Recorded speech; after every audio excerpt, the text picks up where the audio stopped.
Olá, meu nome é Felipe do Felipe Design Auto e seja muito bem-vindo a mais um vídeo. Aqui neste vídeo nós estamos iniciando uma série onde eu vou contar para você quais são os Hercules nacionais, os Volkswagen Hercules nacionais. Vou apresentar para você todos os Volkswagen Hercules nacionais e explicar as principais alterações que eles foram passando no decorrer dos anos. Para que os vídeos não fiquem extremamente demorados, aqui eu vou focar apenas nas principais alterações e nas alterações mais do ponto de vista de design.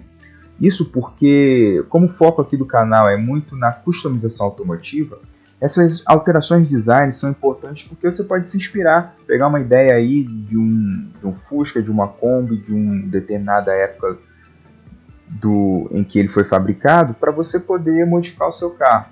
E até mesmo para você saber reconhecer ali no seu carro qual era o período, né, e o que estava vigente na época que o seu carro foi fabricado. Bom, antes de mais nada, então, já convido você a deixar o seu like, a se inscrever nesse canal também. A grande maioria das pessoas que assistem os vídeos aqui não são inscritas, então considere se inscrever, tenho certeza que você não vai se arrepender. Começando então pelo Fusca, que foi o primeiro Volkswagen a ser vendido aqui no Brasil. Ele chegou em 1950, só que ele veio importado ainda, não era fabricado aqui no Brasil. Aqui nós temos uma foto de época, porque no dia 11 de setembro de 1950 desembarcaram no Porto de Santos 30 Volkswagens, a grande maioria Fuscas, mas tiveram também algumas Kombis ali no meio. À esquerda vocês estão vendo dois containers ali que mostram como é que esses carros chegaram aqui no Brasil. E esses carros eles chegaram para avaliar a aceitação do público brasileiro a estes modelos. Então eles ficariam expostos ali no Porto de Santos mesmo. E a proposta inicial era que eles fossem vendidos por 20 mil cruzeiros. Só que, segundo o jornal Gazeta de Santos, nesse recorte da matéria que está aqui para vocês, eles foram vendidos por 60 mil cruzeiros, 3 vezes mais do que o valor inicial. Então isso mostra que desde o início o Fusca e também a Kombi já tiveram uma excelente aceitação, fazendo até mesmo com que o preço deles subisse bastante. O Fusca que veio nesses lotes aí da Alemanha era esse split window, que tinha essa janela traseira dividida em duas. Este, um dos modelos mais raros de todos, um dos mais cobiçados dentre os colecionadores. Por conta dessa aceitação, desse sucesso inicial, no ano de 1951, a Volkswagen encontrou na Brasmotor, abrindo parênteses aqui, a Brasmotor existe ainda hoje sob o nome de Brastemp, exatamente essa geladeira que você tem aí na cozinha, essa marca que fez essa geladeira foi a primeira parceira da Volkswagen e ajudou na montagem dos primeiros Fuscas, das primeiras Kombis aqui no Brasil. No ano de 1953, então, a Volkswagen se instala no bairro do Ipiranga, de São Paulo capital, e assume a montagem do veículo, que antes era feito pela Brasmotor, agora começou a ser feito pela própria Volkswagen. Devido à nova lei, o Fusca passa a ser importado todo desmontado em caixas e é montado aqui no Brasil. Essa técnica é conhecida como CKD, Completely Knocked Down, ou seja, o carro ele vem totalmente desmontado, vem em peças e é montado aqui no Brasil. Neste ano, o modelo que já era montado era este da janelinha oval, já não mais a dividida, né? Também um modelo bastante apreciado, não tanto quanto o split window, mas sim bastante valorizado ainda hoje. A partir de 1959, começou a ser fabricado no país o Fusca, que seria fabricado ininterruptamente até o ano de 1986. E nesse ano ele já tinha 54% de nacionalização das suas peças. O que é isso? Boa parte das peças já não vinham mais da Alemanha, elas já eram fabricadas aqui no Brasil. Tá? Dentre as novidades deste ano, nós podemos destacar o clássico volante cálice, que é esse que vocês estão vendo aqui na imagem. Ele substituía um outro volante que era um pouco mais simples. Este tem um design muito apreciado pelos donos de Fuscas, né? É um dos volantes posso me arrisco até a dizer que é o volante mais cobiçado, né, dentre os donos de Fuscas. Então foi nesse ano que ele começou a ser fabricado, né? Ele veio também com parassol emborrachado, além da tradicional padronagem interna branco-cinza-gelo, que é uma cor ali, mais ou menos essa que vocês estão vendo no slide. Ele é um cinzinho assim bem clarinho, né? Torna-se também opcional outras padronagens chamadas monocromáticas, só que na verdade elas são bicolores, né? Porque o monocromático é quando o interior ele tem a mesma tonalidade do exterior. E aqui vocês estão vendo que em todos esses casos o interior tem um pouco de branco também. Mas quais que são essas tonalidades que foram chamadas de monocromáticas? Nós temos a azul pastel, né, que combina com a carroceria e o interior também é azul pastel. A segunda, muito semelhante a esse azul pastel, mas ele tem um toque um pouco mais de verde, que é o azul turquesa, né? Também faz ali um interior bem bonito. Temos o verde berilo, que tem uma tonalidade ali meio que de azeitona, né? Mas é também um verde muito bonito. E talvez a mais rara de todas e uma das mais cobiçadas também, tanto é que eu nem encontrei foto de um Fusca com esse interior, encontrei apenas de uma forração do painel nessa tonalidade, que é o bege Havana. Ele tem ali uma tonalidade de marrom com um marronzinho um pouco mais claro, um bege, né, que é muito bonito. Infelizmente eu não encontrei fotos, mas fica aí como uma sugestão caso você esteja querendo dar uma mudada aí no visual interior do seu Fusca, né? E também nesse mesmo ano a janela traseira ela aumentou e passou a ser retangular, então o carro passou a ter uma maior visibilidade traseira. No ano de 1961, o painel ele ganhou essa alça aí, a famosa alça PQP, né? E é muito curioso porque aqui nós temos um encarte aqui publicitário explicando, né, que essa alça, né, o nome técnico dessa alça PQP é balaustre do painel, né? Acho que ninguém conhece por esse nome, mas é o nome que a Volkswagen dava para essa peça, né? Diz que ela foi plenamente aprovada pela Quatro Rodas, pela revista Quatro Rodas, é favorável a todas as medidas tendentes a oferecer a maior segurança aos passageiros. Não sei se essa alça é tão segura assim, porque em caso de um acidente, eu acho que você corre certo risco de bater a cabeça nela aí e causar um ferimento meio grave. Mas enfim, era uma novidade na época, né? Em 1962, o Fusca passou a ter gancho cabide nos para-choques, que alguns chamam de poleirinho, né? Ganharam também nova lanterna traseira bicolor, que esse modelo ficou nos modelos mais básicos até o ano de 83, e também vidros laterais basculantes, como vocês podem ver nessa imagem aí, para melhorar a ventilação interna, né?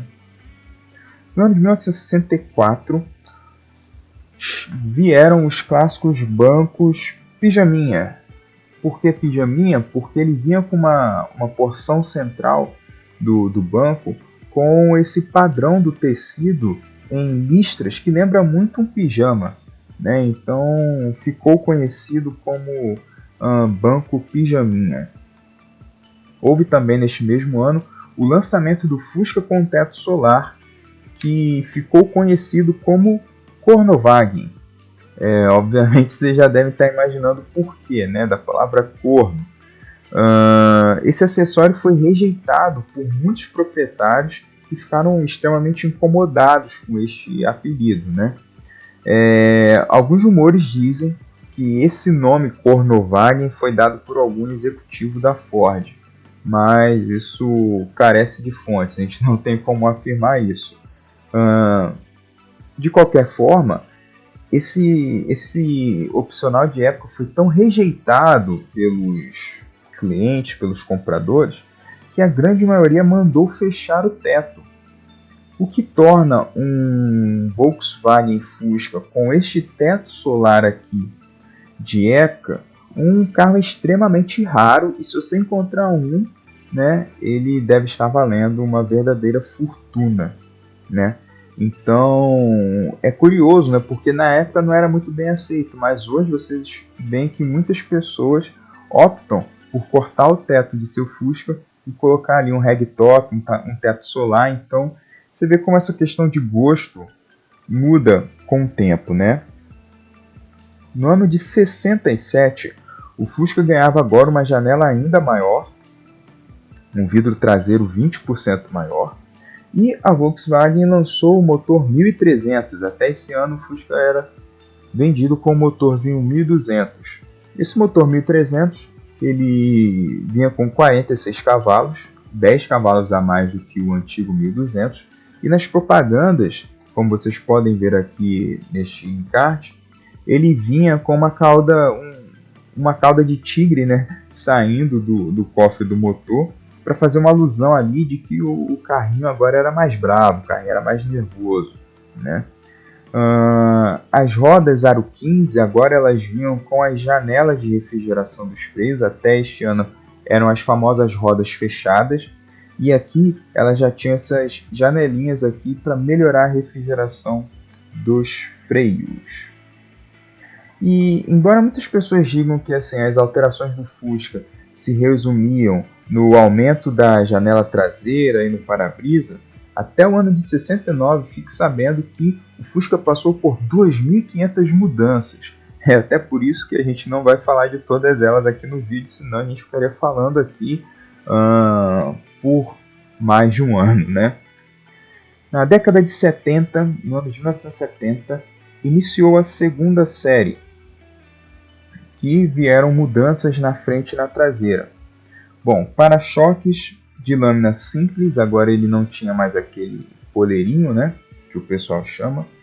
Novas lanternas traseiras tricolores, que agora elas incorporavam também a luz de ré branquinha, como vocês podem ver na foto à direita. Adoção de grade na tampa traseira. Isso ajudava a refrigerar o motor ainda mais, né? Antes a tampa traseira era totalmente lisa. Maçaneta do capô dianteiro com botão de segurança. Até este ano não tinha esse botãozinho. O capô dianteiro e traseiro ficaram mais curtos. Isso é um detalhe que poucos percebem, mas tem uma diferença no desenho do capô dianteiro e traseiro dos Fuscas até 1970, porque isso foi um recurso de segurança que o pessoal adotou para que, em caso de acidente, os para-choques não prendessem o capô ali e evitasse de abrir, né? E foi lançado também nesse ano o Fuscão, que era o modelo com motor 1500 de 52 cavalos. Esse Fuscão, que era o Fusca 1500, ele foi vendido até 1975. No ano de 73 veio aí talvez a mudança estética mais chamativa do ponto de vista frontal do Fusca.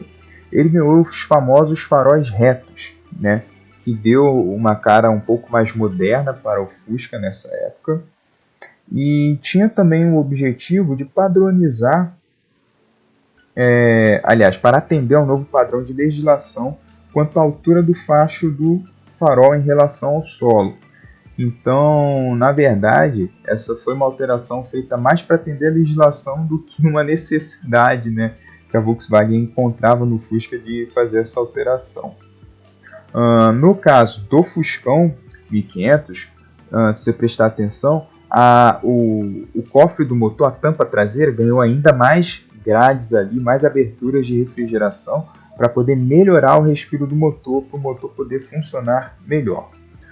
No interior agora veio o clássico volante boomerang, muito clássico também, apesar de ser menos apreciado do que o volante cálice, é um modelo também bem clássico. Muitas pessoas gostam, presente em vários outros Volkswagens também. E vocês reparam que o painel todo agora ele vem com acabamento em plástico, que se a gente for comparar com o interior, parece um acabamento um pouco mais pobre, mas ele estava mais antenado com o que era feito na época, na década de 70. O interior preto e tal, então ele acabou ganhando uma rejuvenescida desse ponto de vista. E foi nesse mesmo ano em que não teve mais o revestimento em jacarandá no painel nos forros da porta do Volkswagen. Todos eles agora foram substituídos por esse revestimento preto que vocês estão vendo na imagem. Em 1974 é lançado o esportivo 1600S, o Besourão, também conhecido para outros como Besourão, né? Era o Fusca mais esportivo, o Fusca mais nervoso de todos. Ele vinha equipado com bancos reclináveis, volante esportivo Walrod de 3 raios, que era um volante que você encontrava em vários outros esportivos dos anos 70. Vinha também com contagiros no painel, marcador de temperatura, relógio, amperímetro e o motor 1600 de 65 cavalos de potência com carburação dupla, rodas de 14 polegadas da Brasília com pneus radiais, que era um opcional da época. Ele vinha também com uma cobertura plástica na cor preta sobre a tampa traseira, que lembrava aí um pouquinho as asas do besouro, né? Se você forçar um pouquinho a sua mente, talvez você faça essa alusão. Mas essa tampa preta plástica tinha a finalidade de, adivinha? Isso, melhorar a refrigeração do motor. Repare que quanto maior o motor do Fusca fica, maior a necessidade dele de obter refrigeração, né? Ele se tornou um sucesso, um clássico instantâneo, e é um dos modelos mais procurados pelos colecionadores. Não é muito comum você encontrar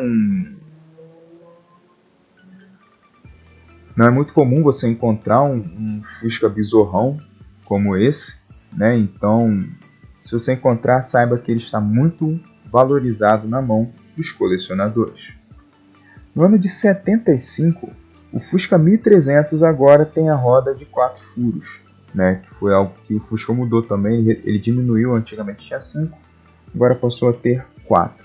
No ano de 76, vinha uma nova padronagem de revestimento dos bancos em curvim, no caso do Fusca 1300, ou com faixa de tecido nas cores preto ou marrom, no caso do 1300L ou do 1600, que é a foto que vocês veem aqui à direita. No ano de 79, houve uma alteração nos modelos 1300L e 1600. As lanternas traseiras se tornaram maiores e passaram a ser chamadas de Fafá, em alusão aos grandes seios da cantora Fafá de Belém, que despontava na época. A lanterna menor continuou a ser utilizada nas versões básicas, a 1300. O volante mudou novamente, um volante de plástico injetado. O Fusca ganhou uma nova manopla do câmbio em plástico e coluna do quebra-vento agora vinha pintada em preto. Repare que este volante também presente em vários outros Volkswagens da mesma época também, né? No ano de 1980, foi lançado o Fusca 1300 com motor a álcool e a série Prata, né? Que é uma série especial do modelo, também muito visada pelos colecionadores, muito valorizada. Vinha com essas belas lanternas fumê, né? Ano de 83. Somente em 1983, galera, que a Volkswagen decidiu chamar o Fusca de Fusca. Até então, a Volkswagen chamava o Volkswagen Fusca de sedã, né? Ou oficialmente de sedã, mas às vezes ele vinha somente como Volkswagen 1300, Volkswagen 1500, enfim, né? E esse nome popular se tornou oficial somente no ano de 1983. A lanterna Fafá, né, que é essa maiorzinha aí, ela passou a se tornar padrão, vinha desde os modelos mais básicos, e foi lançada uma versão de luxo, a versão GL, em que o Fusca agora ele vinha também com as janelas basculantes, protetores de para-choque, acendedor de cigarros, o desembaçador do vidro traseiro, bancos dianteiros com apoios de cabeça, então era e rádio, né, também, que era uma grande novidade para a época. Então esse Fusca aqui era um pouquinho mais luxuoso, se podemos assim dizer. No ano de 1984, o motor 1300 deixou de ser produzido.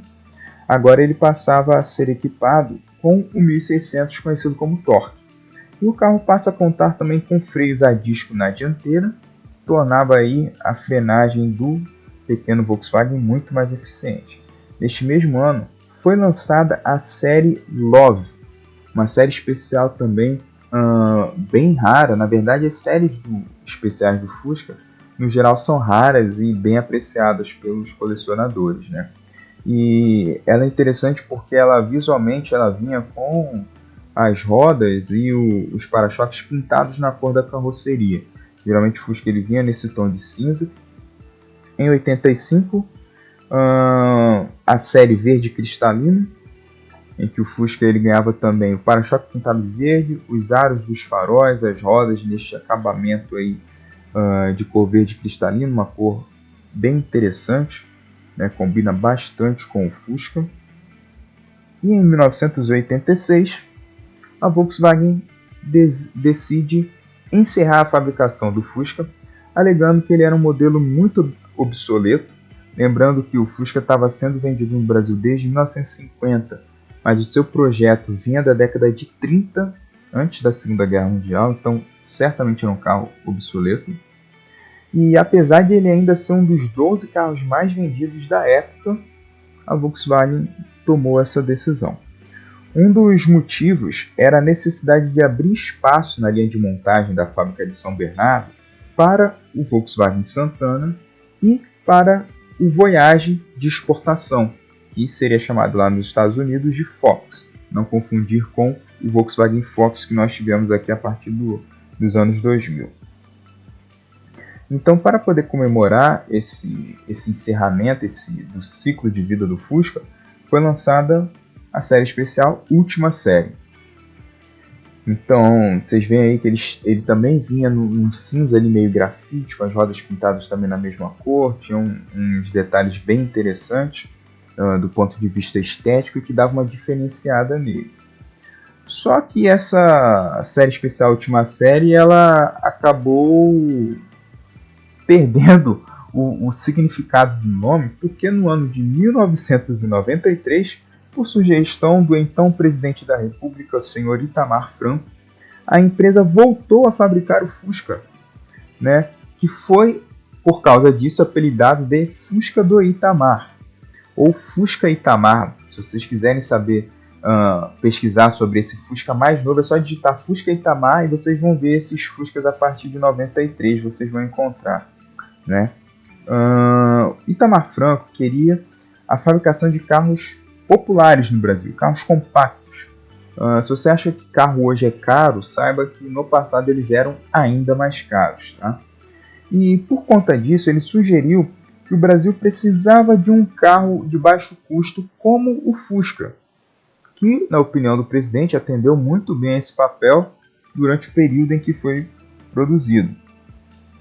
Então, foi aprovada uma lei que previa isenção de impostos para carros com motor 1.0. Na verdade, essa lei ela já existia mais ou menos nessa época, só que além disso, ela também isentava os impostos para carros com motor a ar.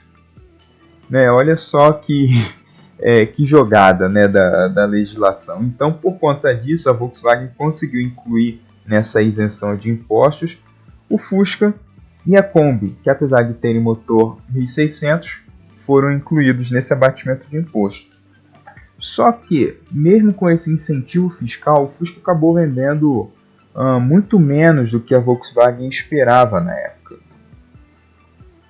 A principal justificativa era a concorrência, né? Porque o Fusca ele vinha muito espartano diante de concorrentes que que nasceram na década de 80 e no caso de alguns até tinham acabado de nascer naquela década de 90. Então realmente ficava uma concorrência ali um pouco desleal, né? Ele vinha com preços muito próximos do Fiat Uno Mille, do Chevrolet Corsa, que tinha o visual mais atual da época. Se você comparar com um Fusca, chega até a ser meio desigual. E você tinha o Volkswagen Gol também, em que pese essa diferença de visual, do ponto de vista de equipamentos, eles até que se equivaliam nas versões de entrada destes modelos, tá? Ele já tinha, o Fusca já vinha com várias melhorias, como freios a disco na dianteira, ele vinha com barras estabilizadoras na dianteira e traseira, ignição eletrônica, câmbio de 4 marchas, cinto de segurança retrátil de 3 pontos, bancos dianteiros com encosto de cabeça, luz de ré, pisca-alerta, limpador de 2 velocidades, para-brisa laminado em degradê, pintura metálica, pneus radiais sem câmara, acendedor de cigarros elétricos, faróis auxiliares, vidros verdes, escapamento em saída única com catalisador, direção com trava na coluna e acabamento interno em carpete. Então você vê que todos esses itens eles já estavam presentes no Fusca. Em termos de acabamento, meio que ele se equivalia às versões de entrada destes modelos que vocês estão vendo. Só que em termos de projeto e de design, aí certamente o Fusca ficava atrás, né? Isso então motivou que em 1996 fosse o último ano de produção do Fusca no Brasil. E para marcar esse evento, a Volkswagen decide lançar uma outra série especial. Só que nesse caso seria a última. Como já tinha sido lançado um Fusca a última série, eles tiveram que escolher um outro nome e foi batizado de Série Ouro, né? Nesse período de 93 a 96 foram fabricados cerca de 47 mil Fuscas. E a partir desse ano, o único país que continuou fabricando Fusca clássico foi o México, que se encerraria somente em 2003. Ao longo de toda a sua história, o Fusca teve mais de 3,1 milhões de unidades vendidas no Brasil, o que tornou ele um enorme sucesso. Bom, já falamos do Fusca, agora vamos falar da irmã do Fusca, a Kombi, querida e adorada por várias pessoas. Assim como o Fusca, a Kombi tem uma história com praticamente todos os brasileiros, me atrevo a dizer todos os brasileiros, porque quem não teve uma Kombi já andou em uma, seja para poder ir para a escola, já tomou caldo de cana na feira em uma Kombi, ou até foi preso andando de camburão dentro de uma Kombi. Então todo mundo tem uma história com uma Kombi. E a história dela começa em 1950. Assim como o Fusca, vocês devem se lembrar, como eu falei no início do vídeo, ela veio naquele lote inicial de Volkswagen que chegaram no Porto de Santos. E o modelo que veio foi essa Kombi que hoje é conhecida como Burn Door, que ela é chamada de porta de celeiro. Por que desse nome? Se você reparar aqui na traseira dela, você vai ver que essa tampa traseira dela é bem alta, né? Que lembra um pouquinho a porta de um celeiro, né? Então tinha até um acesso mais amplo para o motor. Então por isso que ela ganhou esse nome aí de Burn Door. Ela era equipada com o mesmo motor do Fusca, o motor 1200. No ano de 52, ela ganhou um vidrinho traseiro, né? E também para-choque. O modelo anterior não vinha com para-choque, ela ganhou um para-choque traseiro, né? Foi lançado também, neste mesmo ano, a versão picape, que também foi um tremendo sucesso. A Kombi picape foi vendida até o ano de 2000. E também foi lançada a versão de passageiros, com 15 janelas, que é apelidada de Samba. Essa versão aqui também extremamente apreciada pelos colecionadores de Kombi.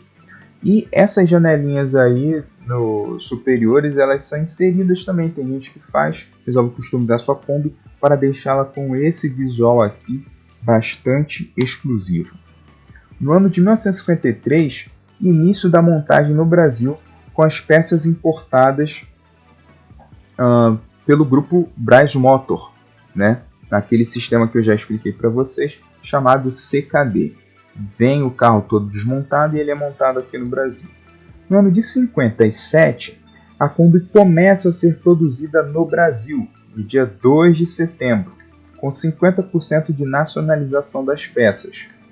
O motor e o câmbio ainda eram importados. Então essa foto aqui vocês estão vendo a Kombi de número 1 e a Kombi Luxo ganha tubos de batente de proteção nos para-choques, o famoso para-choque poleirinho, né? Aquele, ou cabide, como algumas pessoas chamam, né? Era moda na época dos anos 60 esse modelo de para-choque aí, um pouquinho mais adornado, né?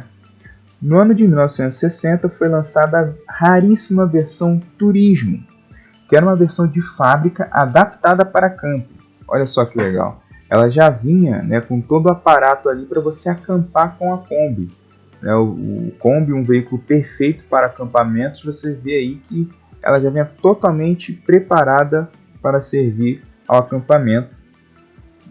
Como eu já disse, ela é raríssima, né? Um modelo, se você encontrar um desse original, está valendo uma verdadeira fortuna. No ano de 61, mais componentes nacionais, o índice de nacionalização passaria a 95%. São adotadas luzes de seta na dianteira, chamado de pisca-tetinha, pelo desenho lembrar, obviamente, uma teta, né? E até esse ano, você deve estar se perguntando, como é que dava seta no carro? Ele não tinha um pisca-pisca, levantava uma bananinha, que o pessoal chama, que é uma haste na coluna do carro, para indicar que ele ia fazer a curva. Então não havia seta até este ano, tanto na Kombi quanto no Fusca também, tá bom? E vocês reparem que agora a traseira ela já tinha ali uma nova lanterna um pouco maior, né? E com a lente também que poderia ser desmontável, e ela integrava ali também a luz de seta com a lanterna, no mesmo grupo óptico ali, né? No ano de 62, o vidro traseiro fica ainda maior para melhorar aí a visibilidade. E no ano de 64, ganhava um novo pisca dianteiro, um pisca oval, né, que nesse caso melhora bastante a sinalização, né, em comparação com o pisca-tetinha. Mas o pisca-tetinha, por ser mais antigo, é muitas vezes mais apreciado pelos donos de Kombi, e alguns optam por colocá-lo, né, fazer uma alteração, aí, uma customização. E no ano de 1976 acontece a primeira grande reestilização da Kombi. Ela ganha essa nova frente, ela deixa de ser a Kombi Corujinha, ela ganha essa frente aí da Kombi Clipper, que o pessoal chama, e a traseira também, né, com as lanternas maiores, só que toda a lateral ainda é do modelo anterior, o que torna esse modelo de Kombi exclusivo do Brasil. Nenhum outro lugar no mundo tem essa Kombi. Essa Kombi na prática ela seria uma Kombi T1,5, porque a Kombi Corujinha é chamada de T1 e a Kombi Clipper é chamada de T2. E essa Kombi que nós tivemos aqui a partir do ano de 76, ela seria aí um híbrido, né? Seria uma Kombi T1 com a frente da Clipper, com a frente da Kombi T2 e as lanternas traseiras da T2 também.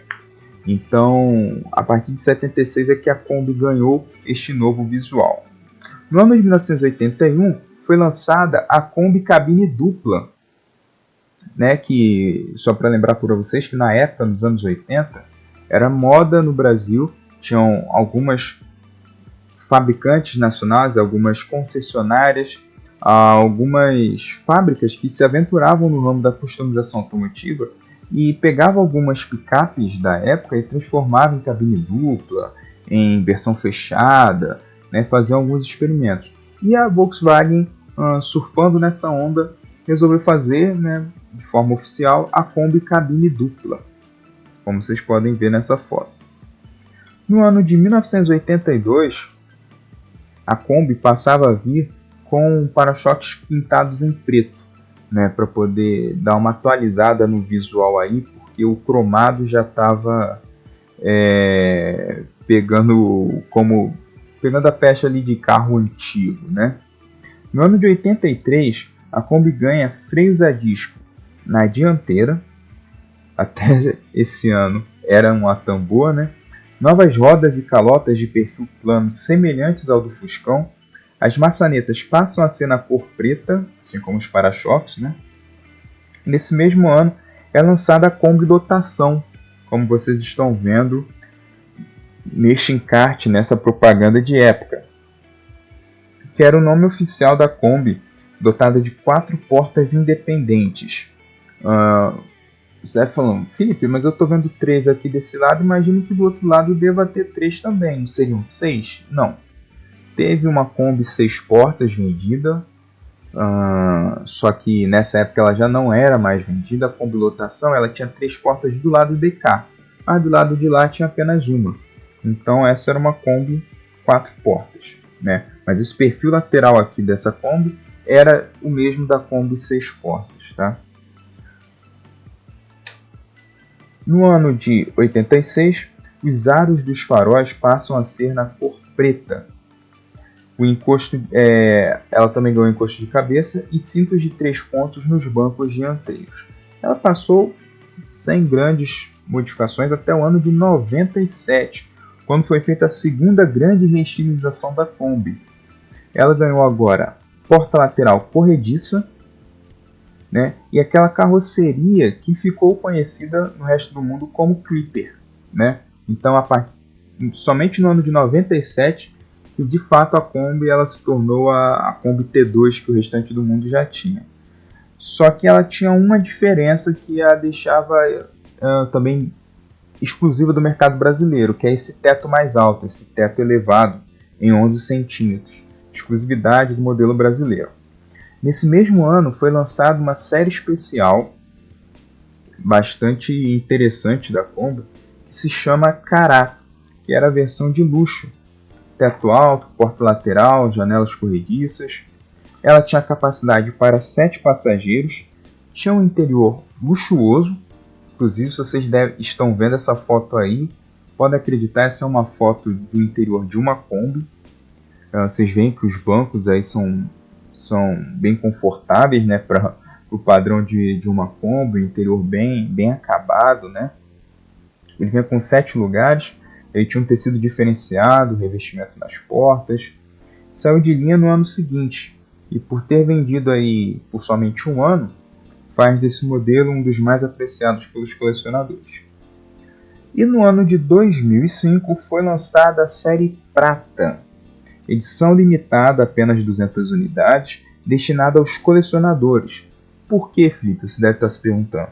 Porque nesse ano foi marcado o encerramento da produção do motor arrefecido a ar da Volkswagen no Brasil. A partir desse ano, a Kombi receberia o motor 1.4 a água do Fox de exportação. Então, para poder marcar essa despedida da Kombi a ar, a carroceria foi pintada na cor prata light metálico e é o maior diferencial da Kombi série prata, além dos vidros verdes, acabamento nos faróis e para-choques em cinza cross, piscas dianteiros com lentes brancas, lanternas traseiras fumês, desembaçador do vidro traseiro e, obviamente, o logotipo Kombi série prata. E essa Kombi foi a última Hercules vendida no Brasil. A Kombi saiu de linha no ano de 2013, mas não vou entrar em maiores detalhes aqui porque o foco do vídeo é falar dos Hercules e a partir de 2005 até o ano de 2013 a Kombi já não era mais uma Hercules, ela era refrigerada a água, né? E foram vendidos ao todo 1,565 milhões de unidades da Kombi, que fazem dela um tremendo sucesso. Muitas pessoas têm histórias com a Kombi e é um dos Hercules aí mais lembrados, mais apreciados, mais cultuados no Brasil e no mundo. Bom, aqui chegamos ao final da nossa primeira parte. Agradeço a você que esteve acompanhando até aqui. Se você tem algum comentário, manda aqui para mim, que eu quero ler. Sugestão de vídeos também, pode deixar a sua sugestão. Se você gostou do vídeo, compartilhe com os seus amigos. É importante também para a gente ajudar a aumentar o engajamento do canal. E não perca a continuação dessa série, onde vamos falar de vários outros Volkswagen Hercules, como Karmann-Ghia, Variant, SP2, enfim. Não perca o próximo vídeo. É isso, galera. Muito obrigado, um abraço e até mais.